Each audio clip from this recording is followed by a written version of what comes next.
మండల కేంద్రమైన జలదంకిలోని సమేత జానకి రామలింగేశ్వర స్వామి ఆలయంలో స్వామివారికి మహాశివరాత్రి సందర్భంగా ప్రత్యేక పూజలు నిర్వహించారు. అభిషేకాలు, స్వామివారి గిన్నె భిక్షాటన, రాత్రికి లింగోద్భవ పూజలు ఆలయ ప్రధాన అర్చకులు కుందుర్తి సతీష్ శర్మ ఆధ్వర్యంలో జరిగాయి. ఆలయ కమిటీ అధ్యక్షులు కూరపాటి దయాకర్ రెడ్డి, కార్యనిర్వాహక అధ్యక్షులు పులుగుంట మధుమోహన్ రెడ్డి ఆధ్వర్యంలో మహాశివరాత్రి వైభవంగా జరిగింది. ఈ సందర్భంగా మధుమోహన్ రెడ్డి మాట్లాడుతూ ఎందరో దాతల సహకారంతో ఈ కార్యక్రమం నిర్వహిస్తున్నామన్నారు. గంగా పార్వతి జానకి రామలింగేశ్వర స్వామి బ్రహ్మోత్సవాల సందర్భంగా ఈరోజు జలదంకి గ్రామ పురవీధుల్లో స్వామివారి ఉత్సవం మొదలైంది.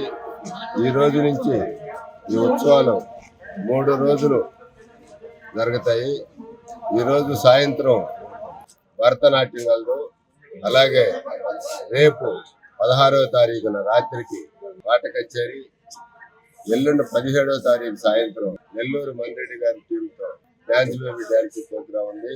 భక్తులందరూ కూడా ఈ 3 రోజులు శివరాత్రి ఉత్సవంలో పాల్గొని దేవస్థానంలో ఆలయ కమిటీ వాళ్ళు ఏర్పాటు చేసినటువంటి తీర్థ ప్రసాదాలు సేకరించి భక్తులందరూ కూడా భక్తి భావాలతో స్వామివారి దర్శనం చేసుకొని స్వామివారి కుటా కటాక్షాలకి వార్తలు కావాలని చెప్పి కోరుకుంటూ, వచ్చిన భక్తులు కూడా సమన్వయంతో స్వామివారిని దర్శనం చేసుకొని అందరూ కూడా మంచి భక్తి భావాలతో ఈ ప్రోగ్రాంని విజయవంతం చేయాలని చెప్పి తెలియజేసుకుంటూ